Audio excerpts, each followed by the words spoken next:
तू करता तू हुआ मुझ में रहाना हूँ। तू करता तू हुआ मुझ में रहाना हूँ। आपा परखा मिट गया जब आपा परखा मिट गया, जित देखूं तित तू करता तू हुआ मुझ में रहाना हूँ। प्रिय बंधुओं, तहे दिल से आप सबको नमस्कार, सत श्री अकाल। आज जो मैं आपको ज्ञान जो बताने आया हूँ वो बाबा नानक जी की एक वाणी है, जिसको कई संतों ने अपने अपने ग्रंथ में लिखकर उसका मनमाना अर्थ किया है और आप सबको भरमाने में कोई कसर नहीं छोड़ी है। तो आज उस वाणी का सही से अर्थ करेंगे कि आखिर बाबा नानक जी के भाव क्या थे उस वाणी को बोलने में, क्योंकि हम सब शब्दों को पकड़ लेते हैं, भावों को नहीं पकड़ते। दोस्तों, इसी में दिक्कत आ जाती है। तो इन सब वाणियों को हम गहराई से मनन करेंगे और इन्हीं वाणियों से हम सत्य को उजागर करने की पूरी कोशिश करेंगे। और मुझे पूरा यकीन है कि जो मेरे भाई विवेकी हैं, एक क्षण नहीं लगाएंगे वो सत्य और असत्य का निर्णय करने में। तो दोस्तों, गुरु ग्रंथ साहब के अंग नंबर 60 पे आपको ये वाणी मिलेगी और आप उसको स्पष्ट रूप से देख सकते हो, समझ सकते हो। क्या कहते हैं नानक साहब? बिन गुरु प्रीत न उपजे हऊ में मैल न जाई। मतलब कि आपकी परमात्मा से प्रीत उपज ही नहीं सकती जब तक आपके जीवन में कोई गुरु ना हो। गुरु की इतना बड़ा महत्व बता दिया है वाणी में कि बिना गुरु के प्रीत न उपजे, उपज ही नहीं सकती। जैसे बिना बीज डाले आपके खेत में कोई फसल नहीं उग सकती, उसी तरह बिना गुरु के आपके अंदर परमात्मा के लिए सच्ची प्रीत उपज ही नहीं सकती। कितना ही जोर लगा लो कि मैं उस परमात्मा से प्रेम करूं, कर ही नहीं सकते। किससे कर लोगे? कोई पत्थरों से कर लोगे, कोई नदियों से कर लोगे, कोई तीर्थों से कर लोगे, लेकिन उस सच्चे शब्द से प्रेम हो ही नहीं सकता, क्योंकि उसके बारे में आपको कोई बता ही नहीं सकता गुरु के सिवा। जब तक वो सतगुरु आपकी जिंदगी में नहीं आ गया, उस निज नाम को प्रेम करना असंभव है। अपना नाम जानना असंभव है। तभी वाणी में कहते हैं, 3 गुणों की भक्ति में भूल पड़े संसार। और कहे कबीर निज नाम बिन कैसे उतरो पार। कि 3 गुणों की भक्ति में, यानी कि ब्रह्मा विष्णु महेश, सतोगुण रजोगुण तमोगुण, इन तीनों की भक्ति में भूल पड़े संसार। जितने भी तीर्थ स्थान आप देखोगे भारत में, या तो इन तीनों देव के हैं या फिर इनके ही भक्तों के हैं। जैसे गोरखनाथ, भैरवनाथ और कई नाथ, बाबा बालकनाथ। तो तीर्थ स्थानों में या तो इन 3 गुणों की पूजा हो रही है या फिर उनकी हो रही है जिन्होंने इन 3 गुणों की पूजा करी, या फिर इन 3 गुणों को पैदा करने वाली जो माया है, शक्तिपीठ, त्रिगुणी माया। जैसे साहिब कहते हैं, माया महा ठगिनी हम जानी, त्रिगुण फांस लिए कर डोले, और बोले माधुरी वाणी, माया महा ठगिनी हम जानी। तो भाई, वाणी पे विचार करना है कि वाणी क्या कहना चाहती है। कहते 3 लोक है देह में, रोम रोम में धाम, और बिन सतगुरु ना पाइए सार शब्द निज नाम। जैसे पिछली वाणी में भी बोला कि 3 गुणों की भक्ति में भूल पड़े हो संसार, कहे कबीर निज नाम बिन। निज नाम क्या है? ये निज नाम, निज नाम होता है जैसे आपकी कोई निजी वस्तु है जिसपे केवल आपका हक है, जिसपे किसी और का नाम नहीं लिख सकता कोई। जैसे आपकी प्रॉपर्टी पे आपका ही नाम लिखा जाएगा, कोई और उस पे अपना नाम नहीं लिख सकता। निजी वस्तु, निजी। इसी तरह आपका निजी नाम जो किसी और का नाम नहीं है, स्वयं आपका निज नाम है, जिसको बाबा नानक कहते कोई नाव ना जाने मेरा। हालांकि पांचवी पातशाही की वाणी है, लेकिन मैं 10 गुरुओं को एक ज्योत मानता हूं। अब ज्योत का देखो, जहां मैं कहता हूं कि ज्योत मानता हूं, वहां का मतलब यह नहीं है कि वो ज्योत स्वरूपी अलख निरंजन मानता हूं। ज्योत का मतलब होता है प्रकाश। जहां पर अज्ञान के अंधेरे को मिटाया जाए, उस स्वरूप को ज्योत कहते हैं। जैसे कबीर साहब ने भी कई जगह बोला है कि ज्योत में ज्योत मिले, तो इसका मतलब यह नहीं कि वो किसी ज्योत के पुजारी हैं। मेरे एक सिख भाई ने पिछली ऑडियो में मुझे कमेंट किया था कि आपने शायद ठीक से समझा नहीं कि कबीर साहब क्या कहना चाहते हैं। कबीर साहब कहते हैं ओ अंकार आद में जाना। इसको जो वाणी को पढ़ के उन्होंने बोला कि इस पेज को पूरा पढ़िए, मैं आपको उसका भी अर्थ बताना चाहूंगा, क्योंकि एक नई ऑडियो बनाने से पूरी उसी पेज पर इतना बताना काफी है कि वो क्या कहना चाह रहे हैं। दोस्तों, मैंने पिछली ऑडियो में आपको बताया था कि वस्तु एक है, उसी के अनंत नाम है। चाहे उस वस्तु को, देखो वस्तु को जानना पड़ेगा पहले। अगर बिना जाने आप नाम पे अटकोगे तब बात नहीं बनेगी। पहले आप वस्तु को जान लो, फिर आप उस वस्तु का कोई भी नाम रख लो, कोई दिक्कत नहीं है। समझो, कबीर साहब कहते हैं ओ अंकार आदि में जाना। तो कुछ लोग, भाई लोग भ्रमित हो जाते हैं कि नहीं, देखो कबीर साहब कह रहे हैं ओ अंकार आदि में जाना, यानी कि आदि में ओ अंकार था। कौन सा? जो किताबों में लिखा हुआ है। दोस्तों, इसको समझना। वो भ्रमित होकर कह देते हैं कि देखो ओ अंकार लिखा है, यानी कि ओ अंकार जो मैं लिख रहा हूं, जो वाणियों में लिखा हुआ है, वही आदि है। नहीं दोस्तों, आगे देखो क्या लिखा है। ओ अंकार आदि में जाना, लिखे और मेटे ताही ना माना। कितना स्पष्ट कह दिया कि अगर उसको लिख के मेटने वाला ओ अंकार कोई समझता है तो मैंने उसको नहीं बोला है। कितना स्पष्ट है। और आगे बोला गया है कि ज्योति में ज्योत समाना, इसका मतलब यह नहीं कि किसी ज्योत में समा जाना है, किसी पतंगे की तरह उस ज्योत में समा के मर जाना है। ज्योत में ज्योत समाने का मतलब होता है आप 2 ज्योत को लगा के देखिए, बिल्कुल साथ में जोड़ के देखिए, आपको पता भी नहीं लगेगा कि ये 2 ज्योत कब एक हो जाएगी। उसमें कोई भेद नहीं कर सकता कि ये 2 ज्योत है कि एक है। ये सांकेतिक ज्ञान बोला गया है, ना कि किसी ज्योत के बारे में बोला गया है कि हमने किसी ज्योत में समा जाना है। जैसे कबीर साहब की वाणी है, तू तू करता तू भया मुझ में रहा ना हूं।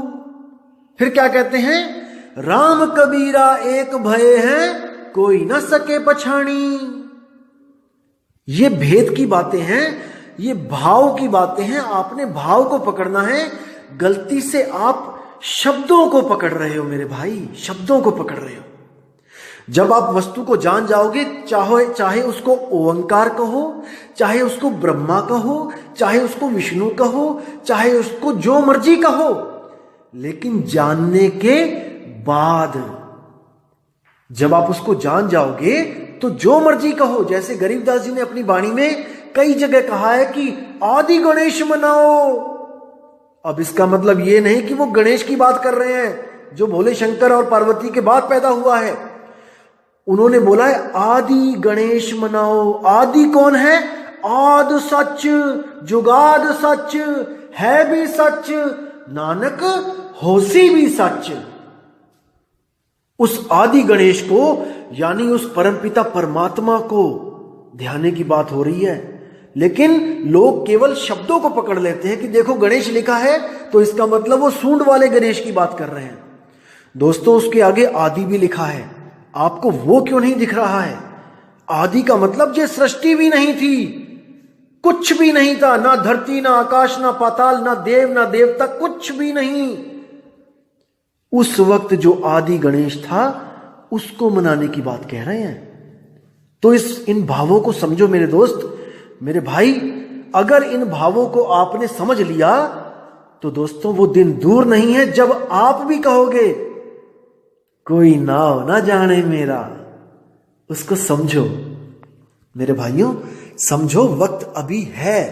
अगर ये वक्त निकल गया हाथ से तो दोस्तों कुछ हाथ पल्ले नहीं रहेगा। अभी है समय, अभी समय है। और मैं उन दोस्तों से, उन भाइयों से बहुत माफी मांगना चाहूंगा जिनको मैंने गुरुजी का एड्रेस नहीं दिया। उन लोग ने 20-20 मेल भेज दी मुझे कि एड्रेस दे दो, प्लीज एड्रेस दे दो, लेकिन मैंने नहीं दिया। मैं माफी चाहूंगा, लेकिन मैं आपका भला जानता हूं दोस्तों। मुझे पता है कि आपका भला कहां पे है। मैं नहीं चाहता कि किसी कच्चे घड़े में पानी आए और उसका भी वो हाल हो जाए जो एक स्वयंभू आत्मज्ञानी का हो चुका है। मैं नहीं चाहता कि कच्चा घड़ा पानी में टूट जाए, नहीं। मैं चाहता हूं कि आप इतने पक्के हो जाओ, इतने मजबूत हो जाओ कि आपके पास 1% भी भ्रम ना भटके, 1% भी संशय आपके मन में ना रहे। तब अटल होकर आप आना। जैसे कोई लड़का किसी लड़की से शादी करता है या कोई लड़की किसी लड़के से शादी करती है, दोस्तों जब तक शादी का बंधन बंध ना जाए उनमें अटल विश्वास होता है एक दूसरे के प्रति, तभी तो वो एक दूसरे से शादी करना चाहते हैं। अगर शादी से पहले हल्की सी भी उनके कान में कोई भनक पड़ जाए कि ये लड़का ठीक नहीं है या ये लड़की ठीक नहीं है, दोस्तों भले वो शादी कर दें, लेकिन उनमें वो प्रेम कभी नहीं जाग सकता जो तब जागता जब वो दोनों के बारे में कोई संशय नहीं होता उनके मनों में। इस बात को समझो। मैं नहीं चाहता कि कोई मेरा भाई जल्दबाजी में नाम ले और फिर उसको बाहर से कहीं कोई ऐसी चीज पता लगे और उसको भ्रम आ जाए कि नहीं शायद वो ठीक है। दोस्तों सत्य एक होता है, इसीलिए मैं संतों की सब वाणी आपके सामने खोल के रखना चाहता हूं ताकि आपको भ्रमित करने वाला इस दुनिया में कोई पैदा ना हो। आप इतने मजबूत हो जाओ दोस्तों कि आप स्वयं विवेक कर सको कि मेरे लिए क्या सही और क्या गलत है। बस मैं यही चाहता हूं। और आपको बताना चाहूंगा, जिन लोगों को मैंने एड्रेस दिया भी था वो लोग बहुत दूर दूर से आए भी थे, लेकिन दोस्तों उनको भी नाम नहीं दिया गया, क्योंकि मैंने आपको पहले ही बताया था कि हमारा पंथ, हम लोग भीड़ इकट्ठी करने नहीं आए हैं। आप किसी भी पंथ में चले जाओ, जिस दिन आप कह दोगे कि मुझे नाम दे दो गुरुजी, एक पल नहीं लगाएंगे, आपको नाम से जोड़ेंगे और आपको अपना शिष्य बना लेंगे। दोस्तों फिर बोल रहा हूं कि हमें शिष्यों की कोई भूख नहीं है। इस पंथ को आपकी जरूरत नहीं है, बिल्कुल नहीं है। इस पंथ को केवल उसकी जरूरत है जो सच में सत्य को जानना चाहता है, जानना चाहता है, जो सच में सत्य को पाना चाहता है। और हमें पूरा यकीन है कि उस शिष्य को, उस खोजी आत्मा को 100 बार भी धक्का दे के आश्रम से निकाला जाएगा, दोस्तों वो वहीं पर आएगा दोबारा, 100% वहीं आएगा। जैसे जो जहाज का कांव होता है, कौवा, जब जहाज चल पड़ता है, समुद्र के बीचों बीच होता है, तो हजारों किलोमीटर इधर जमीन नहीं मिलती और हजारों किलोमीटर उधर जमीन नहीं होती है। तो क्या होता है, अगर उस कौवे को, जो कौवा जहाज पे आ गया है, कोई उसको उड़ा भी दे, जहाज पे खड़ा आदमी डंडे से उसको डरा के उड़ा भी दे, वो उड़ जाएगा, उस वक्त वो उड़ जाएगा। लेकिन उड़ता उड़ता उड़ता उड़ता लौट के फिर वहीं आ जाएगा, क्योंकि उसको पता है कि इस जहाज के अलावा और कहीं जमीन ही नहीं है मेरे ठहरने के लिए। इसलिए वाणी में आता है, बंदी छोड़ दयाल तुम लग हमरी दौड़, जैसे काग जहाज का पावत और न ठौर। उस कौवे को और कहीं ठौर ही नहीं है, वो जाएगा कहां। इसलिए गुरुदेव कभी भी जल्दबाजी नहीं करते। वो परीक्षा भी लेते हैं कि देखे तो सही इसमें कितनी परख है इस बच्चे में। सारी दुनिया को परख के दोबारा यहीं पे आएगा अगर सच में सच्चा पारखी होगा तो। अगर कहीं और जुड़ जाएगा तो इसका मतलब वो पारखी था ही नहीं, और जो पारखी नहीं है उसकी हमें कोई जरूरत नहीं है। जैसे आपने कई बार देखा होगा, कई पंथ ऐसे भी हैं यहाँ पे भारत में चल रहे हैं, जहां पर नामदान से पहले कई सवाल जवाब होते हैं, कई तरह के सवालों से गुजरना पड़ता है, लोग पूछते हैं, तब जाके आपको नामदान की पर्ची मिलती है। तो कई लोग क्या होते हैं, 3 बार जाते हैं नहीं मिलता है, 4थी बार जाते हैं नहीं मिलता है, 5वीं बार जाते हैं नहीं मिलता है, तो सोचते हैं अरे यार यहाँ नाम ही नहीं मिलता है, छोड़ो यहाँ नहीं लिखा है, मेरी किस्मत में नहीं लिखा है, मैं कहीं और ले लेती हूं, और जाके किसी और से नाम ले लेते हैं, गुरु से। अब उनकी परख देखिए आप, कि आप अगर मान के चलो कि आप किडनी के रोग से ग्रसित हो, आपको किडनी का रोग है, आपकी किडनी फेल हो गई है, और आपके शहर में केवल एक डॉक्टर है जो किडनी का एक्सपर्ट है। अब आप उस डॉक्टर के पास गए और वहां पर बहुत बड़ी भीड़ है, आपने देखा कि इतनी लंबी लाइन, 200 बंदे लगे हैं और मुझे तो बैठे बैठे शाम हो जाएगी, तो आपने उस डॉक्टर को छोड़ के आप किसी नीम हकीम खतराए जान के पास चले गए कि भाई डॉक्टर के पास तो बहुत लंबी लाइन है, मैं कहीं और इलाज करवा लेती हूं, और आप उस झोला छाप डॉक्टर के पास जाके आपने अपना इलाज करवा लिया। दोस्तों, आप जीवित नहीं बचोगे, भले वहां पे देर लग जाए, लेकिन वो एक्सपर्ट है, वो आपको ठीक कर सकता है। लेकिन झोला छाप डॉक्टर के पास एक पल में नंबर आ जाएगा आपका, इसका मतलब ये नहीं कि वो आपको ठीक कर देगा। इसलिए कितना ही समय क्यों ना लग जाए, लेकिन सतगुरु के चरणों में पड़े रहो, सतगुरु को अरदास करते रहो कि मालिक अब जोड़ दो, मेरे मालिक अब जोड़ दो। तो इसी तरह परख होती है जीवों की, मालिक परखते हैं।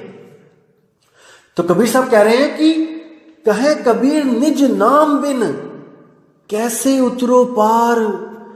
तुम्हारा जो निज नाम है वही नाम परमात्मा का भी है, इसको पकड़ो मेरे भाई। जो तुम्हारा निज नाम है वही नाम परमात्मा का है, दोनों एक से ही हैं, एक ही हैं, इसको मान के चलो कि वो एक ही है। जैसे आप शीशे के सामने खड़े हुए तो आपने क्या बोला वहां पे कि जो तू सो हम, यानी जैसा तू है, जो दिख रहा है मुझे, जैसा तू है वैसा ही मैं हूं, यानी हम दोनों में कोई भेद नहीं है, दिखने में हम दोनों एक से हैं। जैसे आपको कोई कहता है ना कि अपनी फोटो दो, अपना चित्र दो, इसका मतलब जैसे आप हो बिल्कुल वैसा ही आपका चित्र होगा, जैसे तुम वैसी तुम्हारी फोटो, जो तू सो हम। तो आज सोहम के बारे में आपको मैं बताना चाहता था, क्योंकि इस वाणी में सोहम लिखा है, और सोहम को दिखा दिखा के कुछ अधूरे संत आपको सोहंग मंत्र पकड़ा देते हैं कि देखो बाबा नानक भी सोहंग मंत्र जपते थे। दोस्तों बिल्कुल गलत है, बिल्कुल गलत है। इसको आप विवेक लगाओगे 2 सेकंड के अंदर आप दूध और दूध पानी का पानी कर दोगे। मैं पूरा विश्वास करता हूं आप लोग पे कि आपकी बुद्धि अब इतनी चलने लगी है, आपका विवेक इतना जागृत हो चुका है कि आप नीर शीर का निवेड़ा कर सकते हो।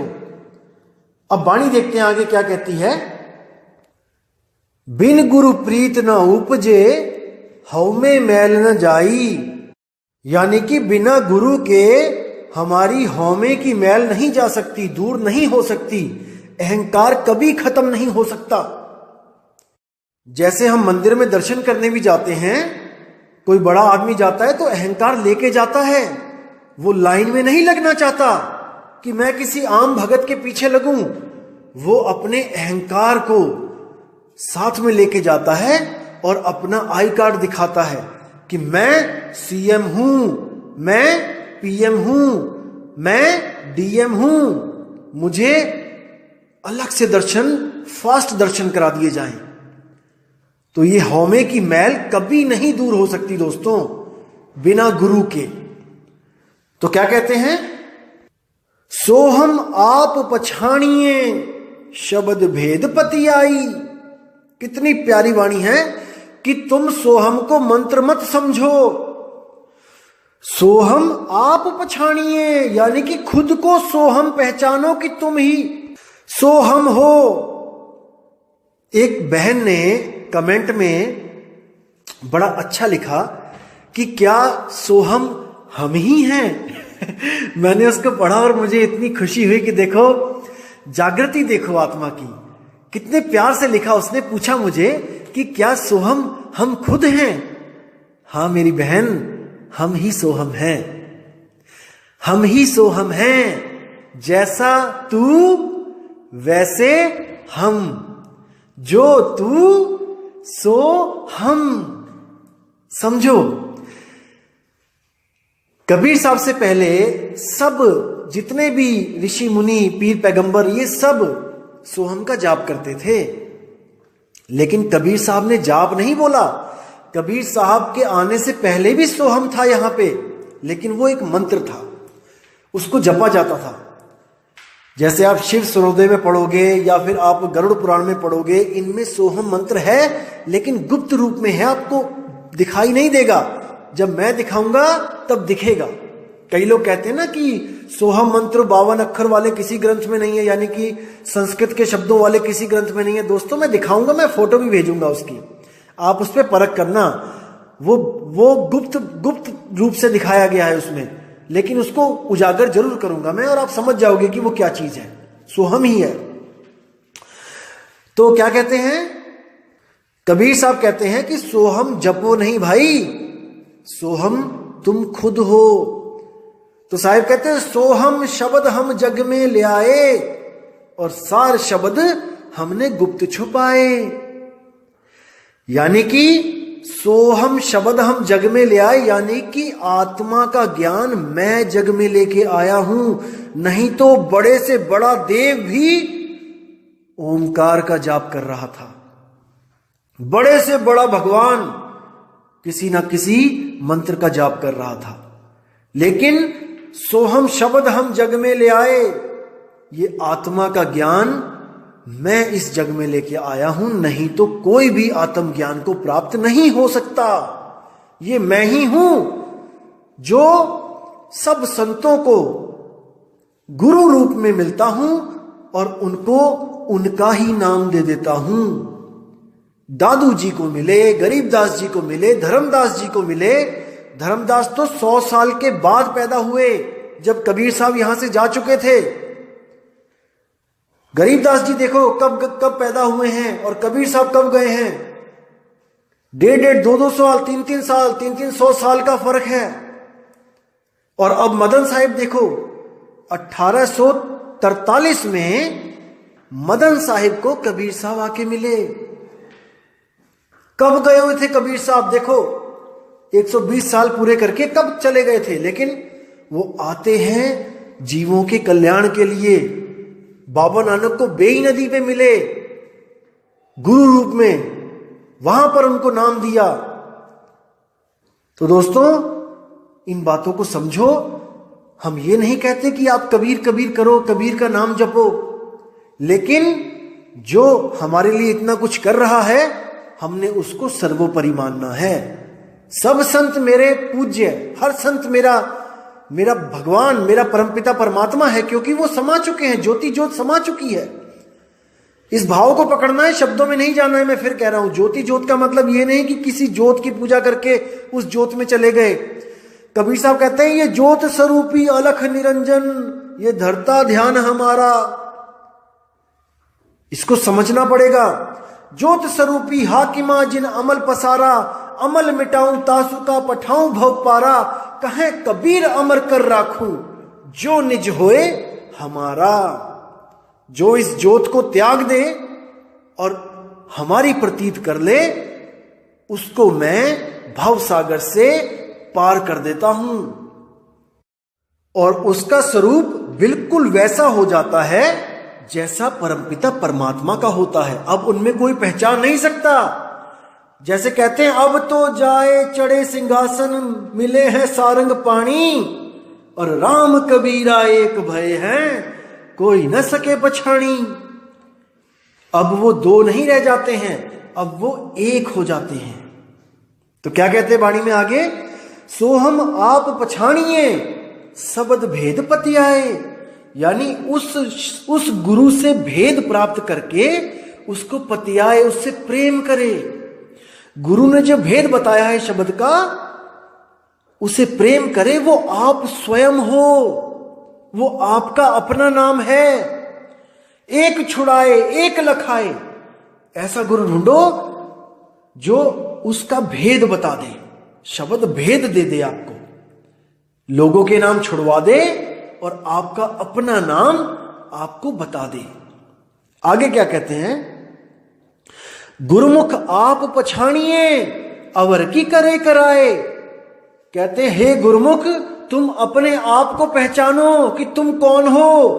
अवर की करे कराए, और किसी से हमने क्या लेना, वो कौन है, और किसी को पहचान के हमने क्या करना कि वो कौन है। हमें खुद को पहचानना है। गुरुमुख आप पछाणिए अवर की करे कराए। अब क्या कहते हैं, मिलिया का क्या मेलिए शब्द मिले पते आए। वाह वाह वाह वाह वाह, क्या बात है, क्या बात है। कहते हैं मिलिया का क्या मेलिए, यानी कि उसको कौन दे सकता है तुम्हें, वो तो तुम स्वयं मिले ही हुए हो। देखो कितनी प्यारी बात है। लेकिन जिसको भेद पता है वो इसको समझ सकता है, जिसको भेद नहीं पता वो सोहम जपने लग जाएगा, और अधूरे गुरु उसको सोहम जपाने लग जाएंगे। ये वाणी प्रमाणित करके कि देखो नानक साहब भी सोहम जपते थे। बिल्कुल गलत दोस्तों, बिल्कुल गलत। आगे देखो क्या कहते हैं, मिलिया का क्या मेलिए शब्द मिले पति आए। यानी कि वो तुम्हारे पास ही है, वो तुम्हें कोई दे नहीं सकता। जैसे कस्तूरी नाभि बसे मृग ढूंढे बनमाही, ऐसे रमता राम है दुनिया जाने नहीं। वो तुम्हारे पास ही है, वो तुम ही हो, तुम मिले हुए हो, लेकिन केवल और केवल इस मन माया के कारण उसको महसूस नहीं कर पा रहे हो। वो तुम हो, तुम यहां पर मिले हुए हो इस शरीर में। ये शरीर चल रहा है क्योंकि तुम हो इस शरीर में, तुम आत्म रूप हो, लेकिन खुद को बिना शब्द के प्राप्त नहीं कर सकते। बस इतना समझ लो। आगे क्या कहते हैं, मनमुख सोझी ना पावे बिछुड़े चोटा खाई। मनमुख इन बातों को नहीं समझ सकता और वो बिछड़ के चोटा खाएगा, यानी जन्म मरण में भ्रमित हो जाएगा, मां के गर्भ में चला जाएगा, अपने असली घर नहीं जा पाएगा। नानक दर घर एक है और न दूजा जाई। अब देखो साफ बोल दिया कि नानक दर घर एक है, यानी कि जो इस शब्द को प्राप्त कर लेता है वो उसी एक घर में चला जाता है, जो घर सबके पास है। सबके पास है, कहीं जाना नहीं है, कहीं सतलोक अलखलोक अगमलोक नहीं जाना है। एक घर को छोड़ के दूसरा घर को छोड़ के तीसरा घर, वो सबके पास है। उसी शब्द में सुरती को समाना है और वही शब्द गुरु उसका असली घर है। अब कई लोग मुझे कहते हैं कि आप बोलते हो कि सतनाम स्थान है जहां पे सुरती समाएगी और सतनाम ही परमात्मा है। जैसे दिल्ली एक स्थान भी है, दिल्ली एक परमात्मा यानी एक इंसान भी है, ऐसा कैसे हो सकता है, कई लोग कहते हैं। दोस्तों आपको बताना चाहूंगा, जो मां है, मां का उदाहरण दूंगा, जो मां है वो एक इंसान है, लेकिन मां की गोद एक स्थान है। समझो मेरे भाई, मां एक इंसान है और मां की गोद एक स्थान है। जब बच्चा वो गोद में रखती है तो उसको पूछा जाता है कि बच्चा कहां पे रहता है, कहां पे है इस वक्त, कहां पे बैठा है, तो मां की गोद में बैठा है। दोस्तों बैठा तो स्थान पे ही जाता है ना, लेकिन स्थान होते हुए भी वो मां है, वो इंसान है। इसी तरह शब्द वो परमात्मा भी है, वो स्थान भी है जहां पे श्रुति को जाके ठहरना है। गहराई से समझो, समझ में आएगी ये बात। दोस्तों आएगी, इतने विवेकी आप हो चुके हो कि इस बात को आप समझ सकते हो। तो दोस्तों ये जो शब्द था ये बहुत जरूरी था बताना आपको, क्योंकि कई लोग भ्रमित हो चुके हैं और मुझे मेल्स भी आती हैं कि देखो संतों की वाणियों में सोहम लिखा है और आप कहते हो कि सोहम नहीं जपना है। दोस्तों सोहम नहीं जपना है। संतों का सोहम और जोगियों का सोहम अलग अलग है। जोगियों का सोहम मंत्र है और संतों का सोहम अपना आत्म रूप है। इसको समझो, जोगियों का सोहम श्वासों पे चलता है और संतों का सोहम श्वासा से भी न्यारा। श्वासों की भी जरूरत नहीं है, श्वास से तो शरीर कायम है, आत्मा को श्वासों की कोई जरूरत नहीं है। आत्मा बिना श्वासों के भी अमर है। इसको समझो मेरे भाई, और पूरी उम्मीद है मुझे आप समझ चुके हो। तो दोस्तों इसी के साथ मैं वाणी पे विराम देता हूं और अगली ऑडियो बहुत जल्द भेजूंगा। और जो मेरे भाई कह रहे हैं कि कर नैनो दीदार महल में प्यारा है का पार्ट 2 और 3 जल्दी बनाओ, दोस्तों बहुत सी ऐसी बातें हैं जो आप जब तक नहीं समझ गए आप उन चीजों में कंफ्यूज हो जाओगे। वो मैंने आपको बताया था कि वो वाणी सबसे इंपॉर्टेंट वाणी है जिसमें हर भेद बता दिया गया है, लेकिन आपके कंसेप्ट बहुत से क्लियर करने हैं मैंने, ताकि आपको वो वाणी पूरी अच्छी तरह समझ आए। इसलिए मैं नहीं चाहता कि मैं उस वाणी को पहले बना दूं और आप कंफ्यूज हो जाओ। उससे पहले बहुत से कॉन्सेप्ट क्लियर करने हैं मैंने आपके, ताकि आपको बिल्कुल पानी की तरह वो वाणी समझ में आए। तो दोस्तों आपसे मैं अब विदा चाहूंगा और मालिक से अरदास करूंगा कि आपके विवेक में बढ़ोतरी करता ही जाए और आप सत्य की तरफ बढ़ते जाओ। बस यही मेरे दिल की अरदास है कि हर मेरे भाई को सत्य से रूबरू मेरा मालिक जल्दी करवाए, ताकि आप सबका जन्म मरण जीते जी खत्म हो जाए। जीते जी, मरने के बाद नहीं दोस्तों, जीते जी पाना है उसको, तभी तो आप गवाही दोगे कि हां मैं मुक्त हूं। मरने पे कोई मुक्त नहीं हुआ है। तो दोस्तों विदा चाहता हूं अब। जय गुरु बंदी छोड़ मदन साहिब, जय गुरु बंदी छोड़ वैराग साहिब, जय जय बंदी छोड़ सतगुरु सत्य कबीर साहिब की सदा ही जय हो। साहिब बंदगी सतनाम, सत श्री अकाल।